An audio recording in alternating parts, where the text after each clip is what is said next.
আসসালামু আলাইকুম। আমি অধ্যাপক ডাক্তার মোহাম্মদ রুহুল আমিন। কর্মরত আছি বিভাগীয় প্রধান হিসাবে sir Salimullah medical college Mitford হাসপাতালের ফিজিক্যাল মেডিসিন ও রিহ্যাবিলিটেশন বিভাগে। আজকে আমি হাঁটু ব্যথা নিয়ে কিছু কথা বলবো। সুপ্রিয় দর্শকবৃন্দ, আপনারা নিশ্চয়ই জানেন আপনাদের পরিবারের কেউ না কেউ, আমাদের বাবা মা হাঁটু ব্যথাতে ভুগছেন। এটা নিত্য নৈমিত্তিক ঘটনা। এই হাঁটু ব্যথার অনেকগুলো কারণ আছে।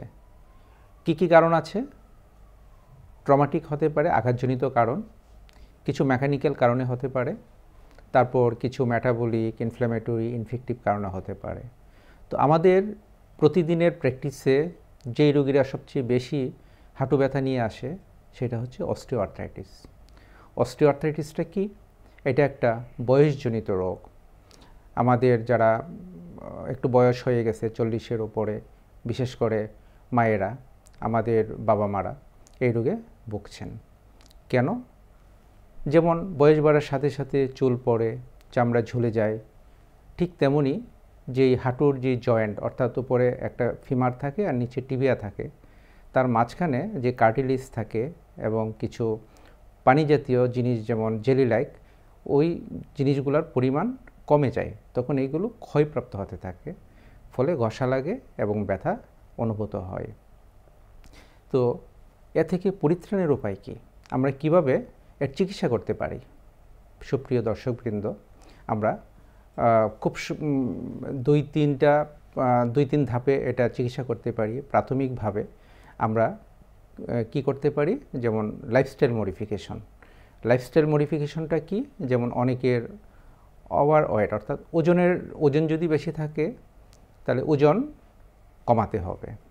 তারপর যেই অ্যাক্টিভিটি অফ ডেইলি লিভিং, অর্থাৎ আমরা প্রতিদিনকার যেই কাজগুলো করি সেই কাজগুলো যদি একটা নিয়মের মধ্যে করি, অর্থাৎ যে আমরা চেয়ারের নিচে কোনো জায়গায় বসবো না, সিঁড়ি ভাঙবো না, তারপর উঁচু কোমর ইউজ করব, কিছুদিন ব্যথা থাকা অবস্থায় চেয়ারে বসে নামাজ পড়ব, এই কাজগুলো যদি করি তাহলে আমাদের এই ব্যথা থেকে হয়তো পরিত্রাণ পেতে পারি।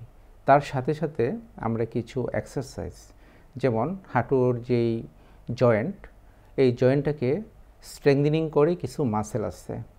যেমন ওরুর সামনে কোয়াড্রিসেপস নামক মাসেল আছে, এখানে 4টা মাসেল, আর পিছনে হ্যামস্ট্রিং মাসেল থাকে। তো ওই মাসেলগুলোকে যদি আমরা স্ট্রেংথেনিং এক্সারসাইজের মাধ্যমে স্ট্রং করি তাহলে হাঁটুর ব্যথা অনেকাংশেই কমে যায়।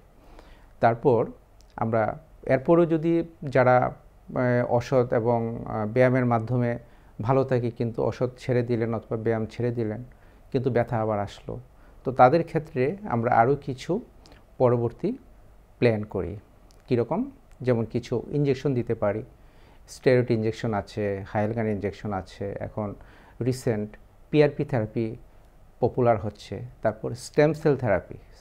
এই স্টেম সেল থেরাপিগুলোর মাধ্যমে আমরা এই হাঁটুর ব্যথা চিকিৎসা করতে পারি। তো সুপ্রিয় দর্শকবৃন্দ, এই যে হাঁটু ব্যথার যেই প্রতিরোধ হচ্ছে পরিত্রাণের উপায়। অর্থাৎ প্রতিরোধ কি?